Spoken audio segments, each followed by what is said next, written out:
All righty. Welcome everyone to the OG Social Network Podcast. I am Papa Dukes, and today I am very, very proud to welcome Reverend Gerlyn Henry from the Church, the Anglican Church of Canada. How you doing today, Miss Reverend Henry? I just want to tell you, I know I was going to do some things first, but your time is of the essence, so we're going to go ahead, get started, and at the end, everybody, I'll let you know what's going on. If you have an op-ed, some other announcements going on, but first, let's go ahead and introduce Ms. Henry, who I think is probably one. I was more.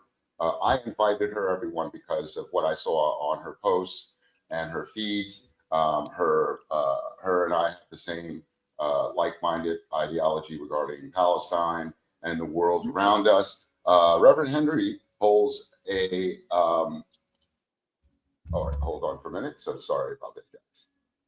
And there we go. So basically, Reverend Henry holds a divinity from Columbia Seminary, an undergraduate degree in social work, and works at a local parish formed from 3 historic congregations during the pandemic. She also holds a deeply rooted heritage into her ministry of Indian origin and immigrant to Canada, bringing cross-cultural insight to her understanding of God's movement among us. Her ministry is formed by exploring what faithfulness looks like when shaped by marginality and inclusion. So yeah, this is like amazing to see you and to see the difference, because when everyone thinks of a pastor, a priest, or a reverend, they see a man. It's so refreshing to see a woman, and then a woman of color, and then a woman from another culture of color.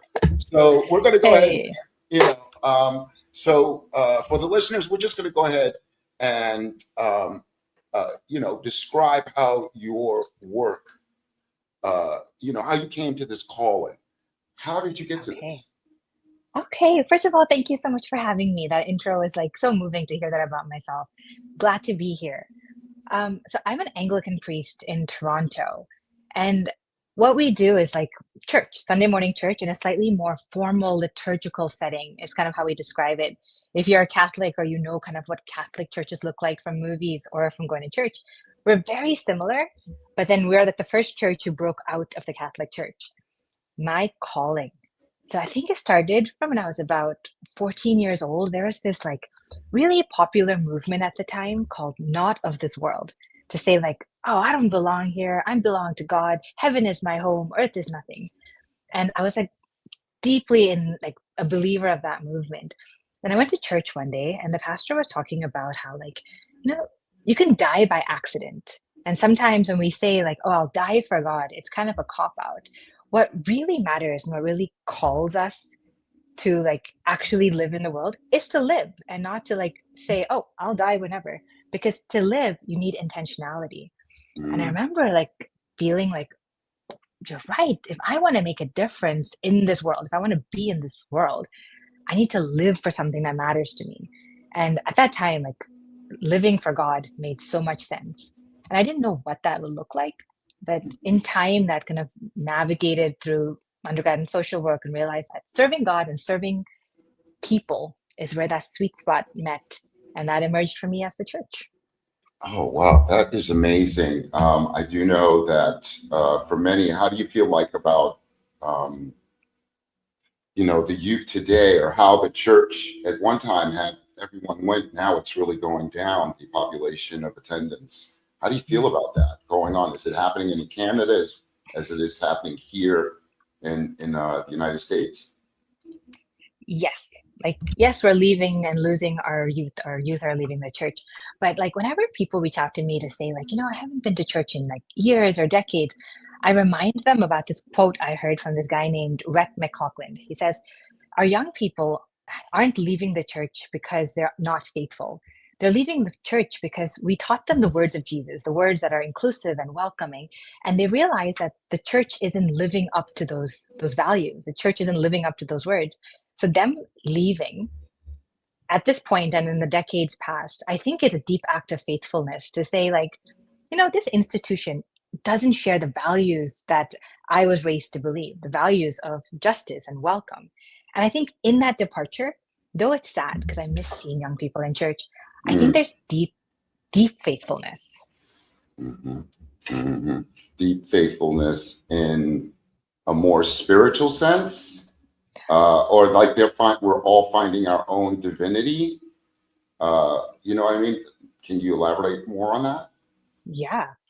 I think faithfulness, I mean like it is righteous, like it is the right thing to do. And just because like kids and young people aren't in church doesn't necessarily mean they don't believe in God or believe in like the spirit of God moving in the world. I think young people are some of the most like spiritual people in our world today. They just don't associate with institutions as much. And so their departure from institution reminds us older folks, those who remained in the institution, that like they're living by the values of God. When did you first sense a call to the priesthood, and what was the moment like for you? I think like it started at 14, right? It started in that young, I want to serve God, serve God's people. But then as I grew older, I think I felt like I wanted to be a professor or I wanted to do something very academic. And then I started hanging out with real people, and especially in undergrad. I had a lot of my placements in like sex trafficking and children who couldn't afford to go to school in slums. And Mm-hmm. I realized that like if I needed to serve God, I needed to know the margins, people on the outskirts, people that those in the center look at and say, ew, you don't really belong in the church. And Mm-hmm. learning to see God in those spaces helped me see God in the church. And so that's when the kind of church became the place instead of like a seminary or a university. Mm-hmm. And were you raised within the Anglican tradition, or did your faith, journey take you to this path before arriving here? I was raised in it. They call us cradle Anglicans. So like I was baptized when I was a few months old, and I've Right. lived as an Anglican my whole life. Okay. Yeah.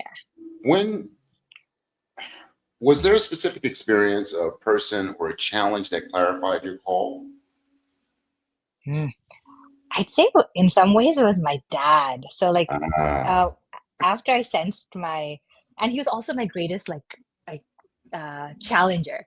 After I sensed my call as 14, like I wanted to do an undergrad in like liberal arts, like religion studies. And he Mm-hmm. said, absolutely not. I am not paying for you to go to undergrad if you're going to spend your whole life in like the box of religion. And I Mm-hmm. remember thinking like, man, you don't love God. Like God's going to be so angry at you for not letting me do this. And he said, like, the world will not care about what you have to say if you don't know what's in the world. If all the Mm-hmm. answers you provide about God are just about God, it's not going to be relevant. And like looking back, I think it was so helpful. If I had done undergrad in religious studies, I wouldn't be the kind of priest and person I am now. Mm-hmm. So how long you been a priest now? A priest. 3 years on my own, 5 years under someone else. Oh, okay. What does that mean? Oh You gosh. were, yeah. What does that mean?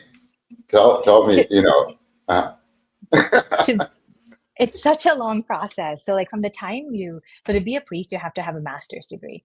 So like it's a mhm, 4-year undergrad, a 3-year master's. And then there's 2 years of like interviewing where they kind of discern as a diocese if you're actually called to be a priest. And then mhm, after those 2 years, they say, okay, we sense that you have a call and we want to support you in that. And then they put you under somebody else who's already been a priest for a long time. And then after those 2 years, we're finally given our own parish. I think Oh, the so church, it's like going through an apprenticeship, and then yeah, you're a journeyman. Okay. Okay. Go ahead. I'm sorry. yes. Oh, no, no. Just saying it takes forever because the church has been such a place of like pain for so long. So I think we're really careful on like who we put out as priests these days. It's Oh a man, journey. I got to tell you, when I saw your post and saw what you're doing, it's just very inspirational to see, people involved uh, in not only their spiritual journey, but also being involved in community and in politics and life. Mm. And so many young people describe themselves as spiritual, but not religious. How do you understand the shift? Yeah, like institutions like churches and temples do not give us the whole picture of who God is. And like Mhm. for so long, I think we've convinced the world that like it is only through the church that you can find God, or it's only through this like particular way of understanding God that you can be saved. And I think like that's a fallacy. It's not real. It served us poorly. It's been used to control nations and then control like mass genocides, right? Mhm. Colonization, transatlantic trade. We're all like rooted in this idea that it is only through one church you can find salvation. So I think like when people, both young and old, kind of depart from this understanding of religion, institutional, structured religion, but still have an understanding of like spirituality that I can still commune with God outside of the pews and outside of the steeple. I think like I see so much value in that. There's a lot of value also in like coming and having that community of the church, but in times when the church has been a painful place or at least an irrelevant place for some, being spiritual is great. To Mhm. believe that there's still God out there and that like in community with people we experience holiness. I think there's a lot of value there. What would you, from your perspective, what are young people seeking that they may not be finding in traditional religious Mm. spaces? Because a lot of them don't feel they're in a safe space, Yeah. even those, and many across the board. And plus, Yeah. we're hearing a lot of strange stories between adults and children. Right. What do you think? Again, what do you think they may be finding traditionally in religious spaces? I think a lot of young people are looking for honesty, like for their pastors and people who go to church to be honest about their own struggles and their own places of failure. They're looking for relevance, like what's happening in the world and why does this matter to me? And for community, right? Like I remember this, like one of the first times we had this like young person just show up to the church and she wanted to be a volunteer. And like I loved it. I was like, yes, stay with me forever. And like a couple of weeks in, like it was right after like October 7th and like the world was unfolding. And she kind of asked me casually as we were doing something, like, what do you think about Gaza? And at the time, like I had received a lot of pushback already about using the word Hmm. genocide and just Hmm. calling out Israel. And so the first feeling that I felt was like fear. Like I was thinking to myself, like, what if she doesn't support Palestine? What if I say something and she leaves? But then I ended up catching myself and telling her, like, yeah, I believe in the liberation of Palestine and I don't believe in occupation. And like that was so important to her. She revealed to me later that like that was her stay or leave point. That if we as a church were able to vocalize, like we were on the side of liberation, then this was the place for her. But so many churches never talk about it. Like haven't mentioned Gaza once in 3 years. Haven't Right, mentioned George Floyd right, after right. his murder. Yeah, and I think that's the next question I wanted to ask you. Where do you think the church has struggled to connect with younger generations? For me, it's I will tell you this. Uh, I was I first experienced Palestine, 1969. Wow. Okay, so it was the CBS News, and I remember seeing the PLO training young kids, but a lot of people didn't understand at that time, well, that they weren't as woke as we are today regarding world politics, world geopolitics, and what's going on. That they were fighting for their freedom against colonizers and oppressors, because for years, many people presumed to think that Israel and Zionism was a religion, and it's not. It's a political ideology.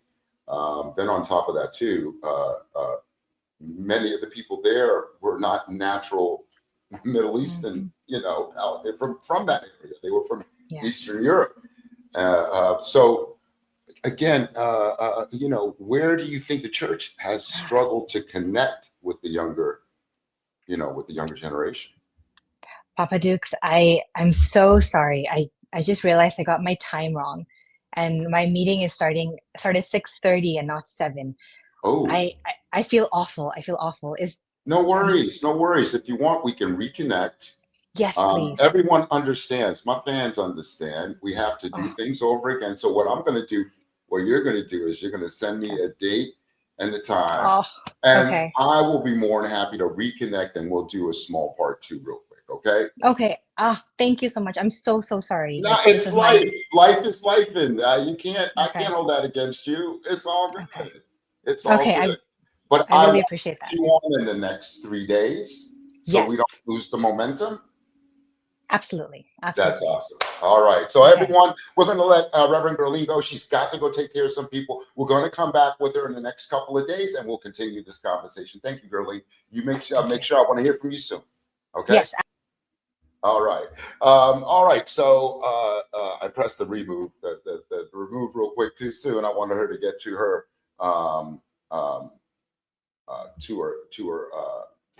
meeting, and that's all good. Sometimes when we have these shows, we start getting into the groove, and shit happens. But it's all good because I do have something very important I do want to talk about. But let's give some real quick mentions. Real quick, I do want to give some mentions, man. Let people know what's going on. Happy New Year to everyone. The season 2 of the OG Social Network podcast kicks off January 22nd at Silk Road and High Function Event Space. We will be celebrating my 62nd birthday, and everyone is invited to stop by, say hello. I will be interviewing, in fact, I think in person, Megan O'Malley will be coming in from Bake Sales Sessions podcast, and I'm also going to be interviewing Lola Bastinado from the Brooklyn Botanist, and I just want to be able to show appreciation to everyone that's followed us in the last year. We are going to just have an amazing 2026. First things first, I wanted to let everyone know you can now go to the website, theogsocialnetwork.com. We are now up and running. I am going to, there's just so much going on. For the last 2 or 3 days, I've been like all over the place, upgrading and putting this together. I do have so much going on. Please follow the podcast. Last week or a couple weeks ago, I had Kathleen Baru on. We have the special birthday podcast that'll be with Megan O'Malley and Lola Bastinado. Plus special guests will be at Silk Road. You could come on down. The invite is on Partiful. You don't even need an invite. You can just come on, hit Silk Road at 166-30 Jamaica Avenue. So, and I'm really looking forward to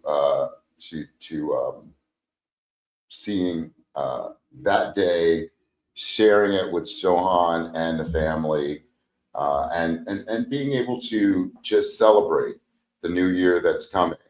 But I'm going to take you all now on a commercial break. Okay, and I'll be right back. For too long, cannabis branding relied on outdated stereotypes. We're here to change that.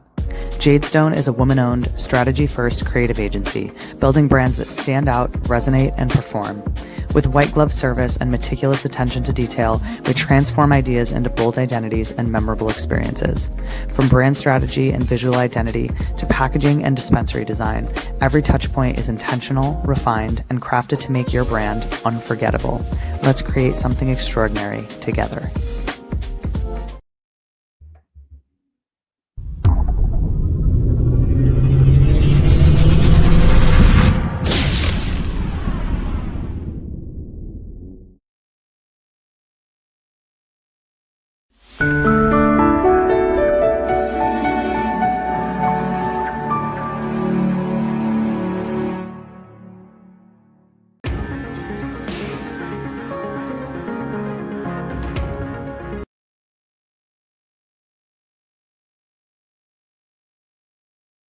Social Network podcast.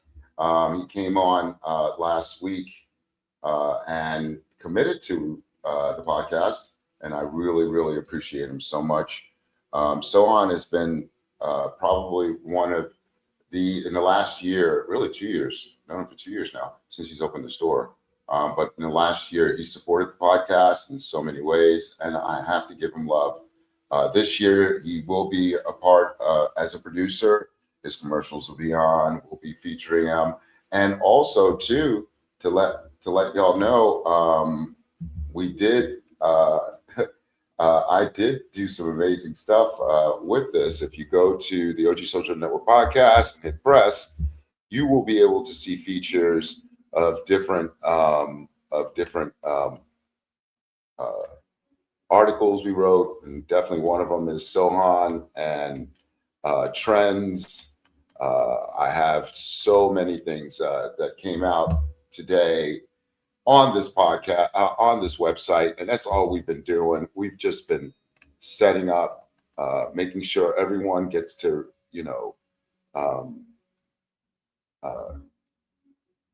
really just gain more information on the podcast, on the people. I am just very thankful that that I am able to get all of this out to you guys.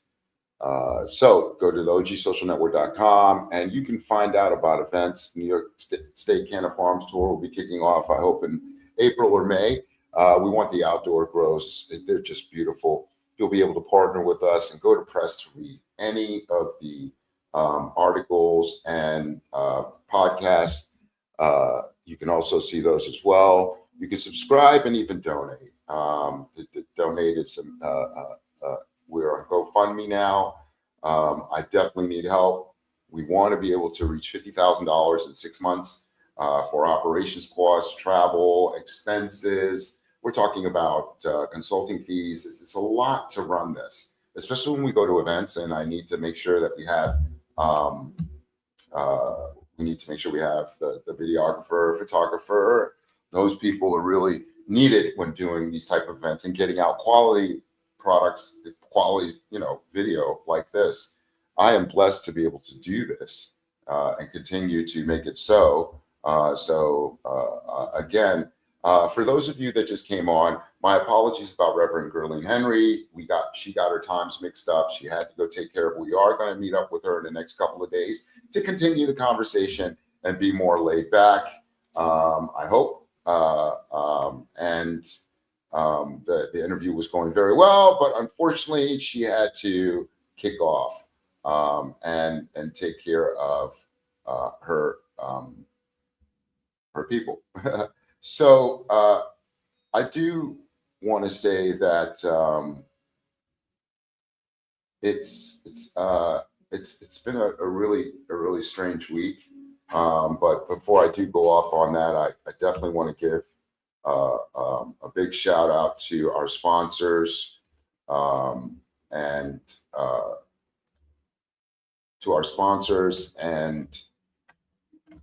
there's so much going on, y'all. Especially in America. I'm just losing my brain right now. But we are able to see that it's just, there's going to be a big fight ahead. But I do first want to give a big shout out to all of our sponsors that have come on this year for the second season. Produce Force 28, David and Don Morris, thank you so much. Appreciate you. Green Spectrums CBD, Michael Fertucci, Joanna Fertucci, they're up there in Hopewell Junction, probably one of the better processing facilities for CBD and THC products. I do have Surfside, Myers Security, Jadestone Branding, Silk Road. Sohan, thank you so much, new producer for the 2026 season. I give Gordon Weinstein a big shout out. I love him. He's going to be getting into podcasting himself as well, and is going to probably one of the it's going to get like into, I think, life coach, health and wellness, very good stuff. Webot Distributors, thank you so much, and Event High, appreciate you. I appreciate you. So yeah, we are going to be, as we move forward, I do have something I really want to talk about real quick before we go. And I just want to be able to discuss something that's been on my mind really now for the last few days. It's been kind of crazy, I think, what's been going on and what has happened. And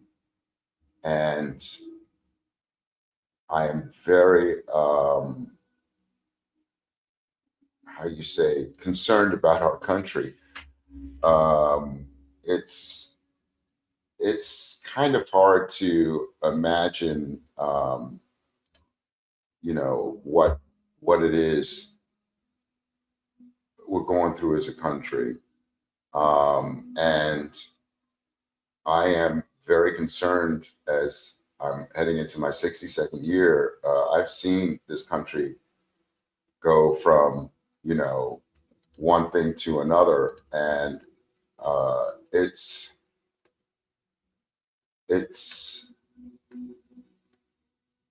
something that I'm very concerned about. So,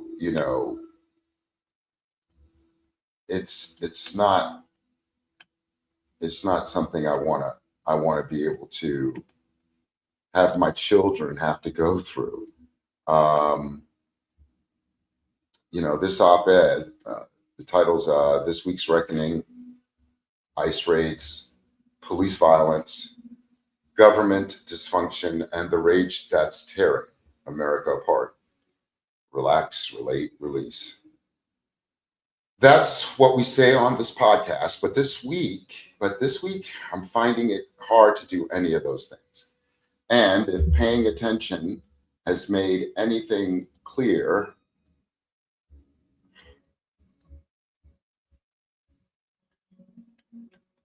I tell you, it's really crazy. You shouldn't be relaxed at all. This isn't just another week in America. This is a week that should shake every single one of us to our core. We're watching our country fracturing in real time. Too many people are either cheering it or looking the other way. So let's talk about it, all of it. A federal invasion on American soil. Let's start with what's happening in Minnesota right now, because what's unfolding there isn't immigration enforcement, it's occupation.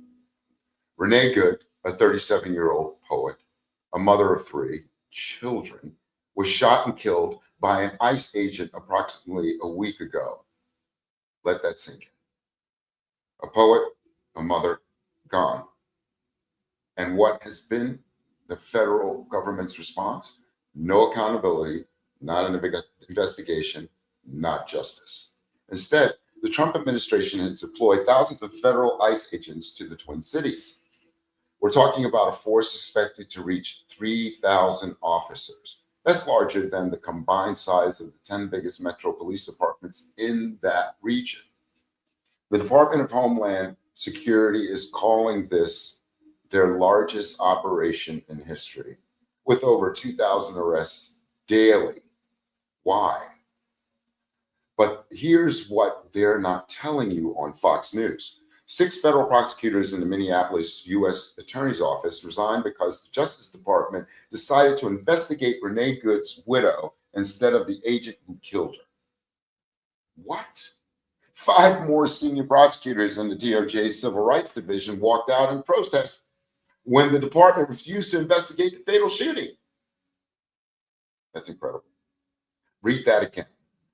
The people whose job it is to uphold justice are quitting because there is no justice to uphold. Federal agents are using pepper spray, tear gas, and flashbangs on American citizens who simply are trying to witness what's happening in their own neighborhoods. They're smashing car windows, dragging people from their vehicles, and demanding identification from U.S. citizens walking down the street.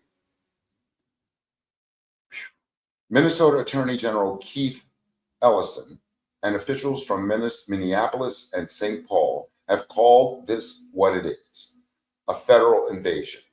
They filed a lawsuit against the federal government. Business activity in some areas has dropped by 80%. Thousands of Somali immigrants face losing their protected status. This is America in January 2026. And this is happening right now, y'all. When those sworn to protect become the threat, another community in mourning. And while we're watching Minnesota burn, let's not forget Keith Porter.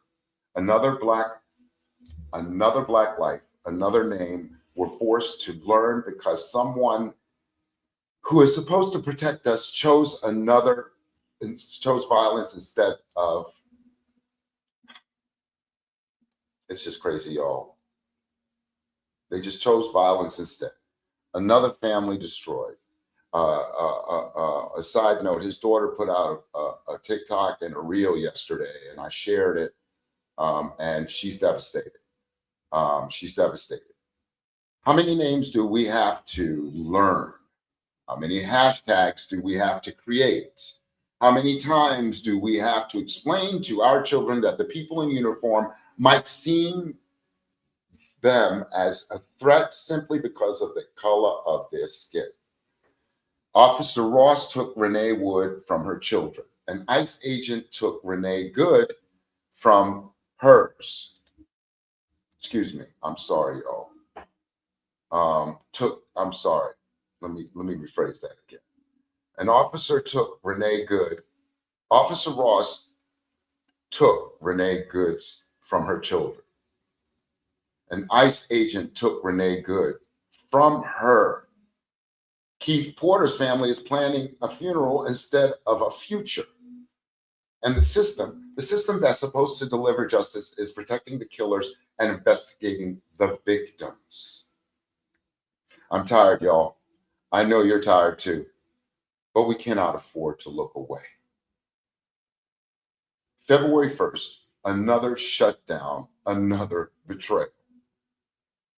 As if all of this wasn't enough, we're staring down another government shutdown, expecting to hit on February 1st. And you know who's going to feel it first and feel it worse? Not the politicians, not the billionaires funding the campaigns. It's going to be the people who depend on SNAP benefits to feed their kids, the seniors waiting on Social Security checks, the veterans who need their disability payments, the families relying on Medicaid to keep their loved ones alive. This isn't about fiscal responsibility. This is about a government that has made it abundantly clear whose lives matter and whose don't. They can find money for militarized border operations. They can find money for tax cuts that benefit the wealthy. But somehow there's never enough to make sure grandma can afford her medication or that a single mother can put food on the table. The cruelty is the point. And if you don't see that by now, I don't know what to tell you. The midterms are coming, and they matter more than ever. Here's the thing. We have the power, we have the voice, and we have midterm elections coming up. I know some of you are exhausted. I know some of you feel like your vote doesn't matter, like the system is rigged, like nothing ever changes. I hear you. I feel that too. But let me tell you something. The people who want to keep you down, the people who benefit from your apathy, the people who are orchestrating this chaos, they're counting on you to stay home.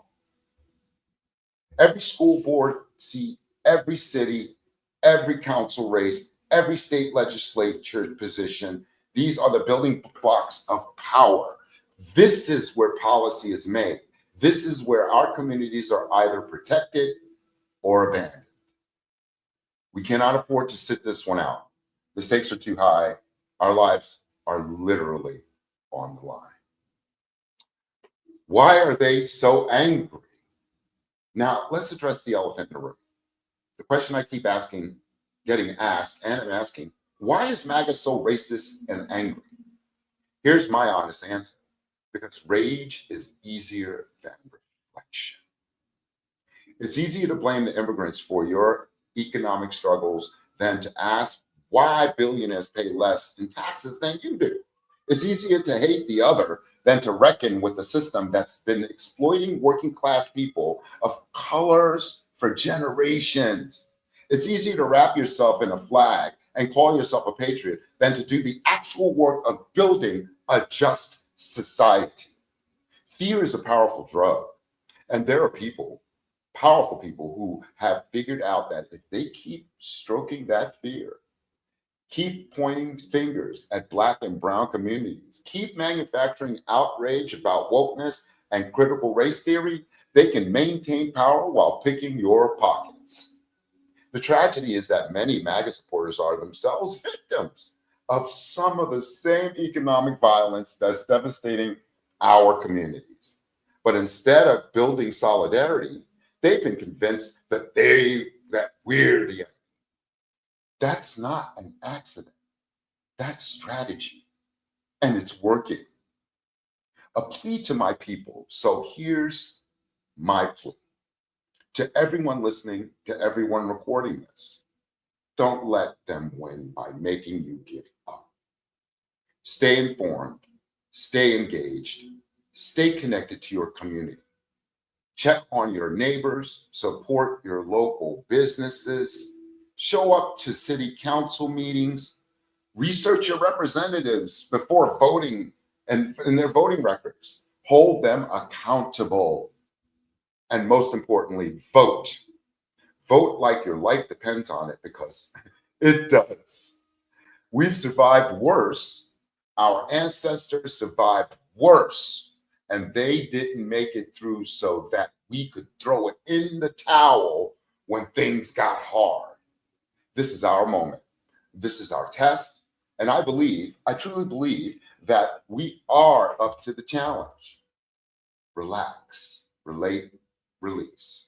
But first, rise up. Thank you so much for that, y'all. I appreciate you. We'll be right back. At Proteus 420, they provide high-quality services and educational resources to support your growth and help you thrive in the cannabis community.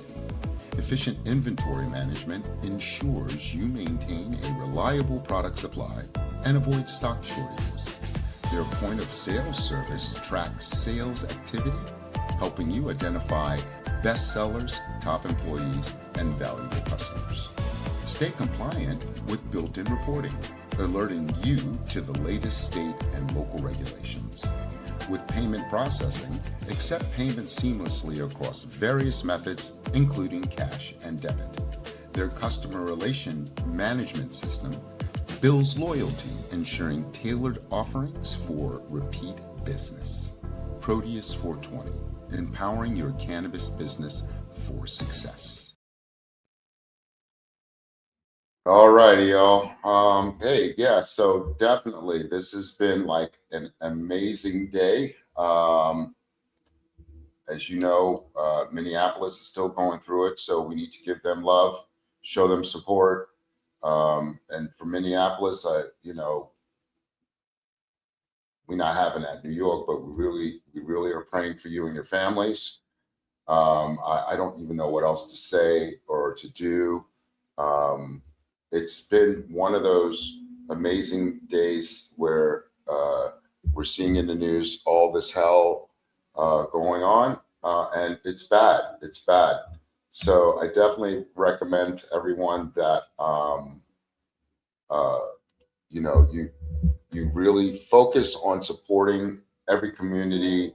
I have been saying the whole thing. I've been posting Article 2, Section 4, hashtag Article 2, Section 4. And I wanted to tell you all what that is real quick.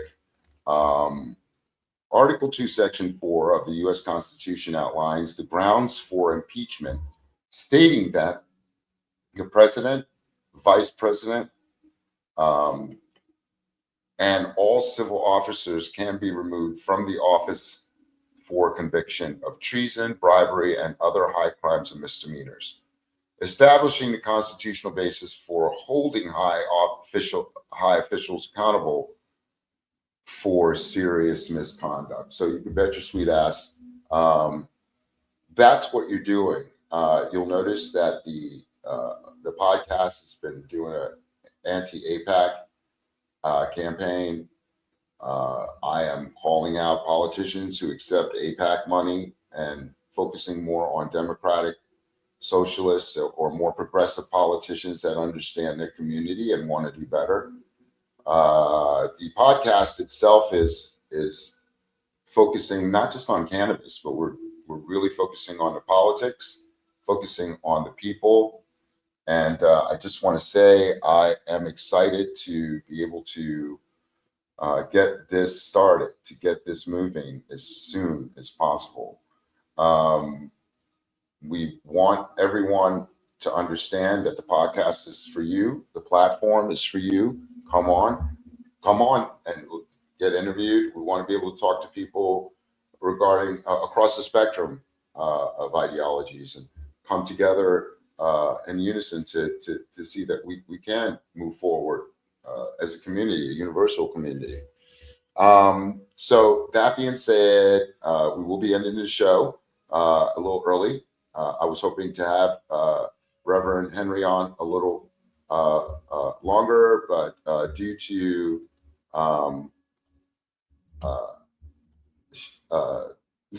shit beyond her control, I guess she couldn't stay on. So it's all good. It's all good. And for those of you, I want to give you real quick. I'm so sorry. I don't have a moderator to check all the chat rooms. I'm looking to be able to bring in someone to do that for me on the podcast. I'm seeing that we're getting a lot of people coming on and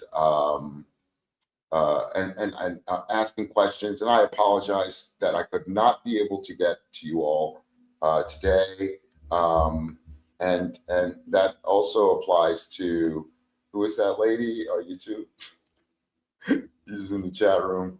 I apologize, honey. I apologize to all of you. We're doing this, right? You got to be really like multifunctional and this here, that there, this here, share screens, answer questions, and that's impossible. So I will be building a team where I'll probably get a producer and a moderator for the podcast. We have to do it anyway. But in the meantime, thank you for your patience. I do appreciate you on that, for being so patient and bringing to light, your interest. I'm so happy that we're gaining the interest. The analytics are slowly moving up. Again, I also want to say that one more thing, which, there we go. No, that one. Okay, one more thing. We do have a GoFundMe going on. We are trying to get to, we are not trying, we need your help in getting to our $50,000 goal in 6 months. The GoFundMe is right there. The OG Papa Dukes, just go to GoFundMe /u/the OG Papa Dukes. And please help out the Patreon, which is free. Everything is free, but you can also contribute as well. I'm making all the content free anyway for the next year, so everyone can get a feel of the podcast. But we do have the GoFundMe up and running. Also, you're going to start seeing like a lot of fake GoFundMe accounts. You really need to do your research. There were literally almost 16 fake accounts that Officer Ross, for him to build it. One of them had $484,000. And of course, I reported all of them. That man should not be getting any money. He's a murderer and a liar. I will be doing a special on him and on the people that were murdered, and another blog article, which you'll see featured on the ogsocialnetwork.com. Again, I also want to tell you that I've been, very thankful with the podcast, with the people around me. I do hope to be able to introduce new sponsors. One of them I don't want to talk about yet, but I'm using their app right now, and it's amazing. I will give you all about 60 days my view of it and seek their sponsorship. Fuck yeah, because they're amazing. And it's helped me with my work. But right now, let me just see how it works. Again, I want to thank you all for joining the show today. Apologize for the short interview with Gerlyn.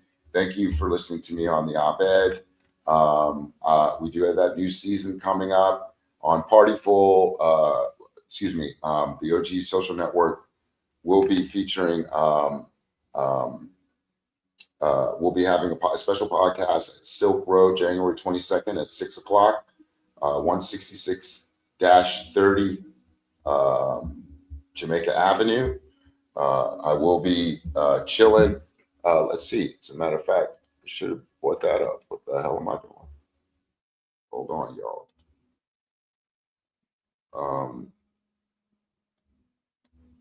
Oh, nope, that's not it. But like, I will be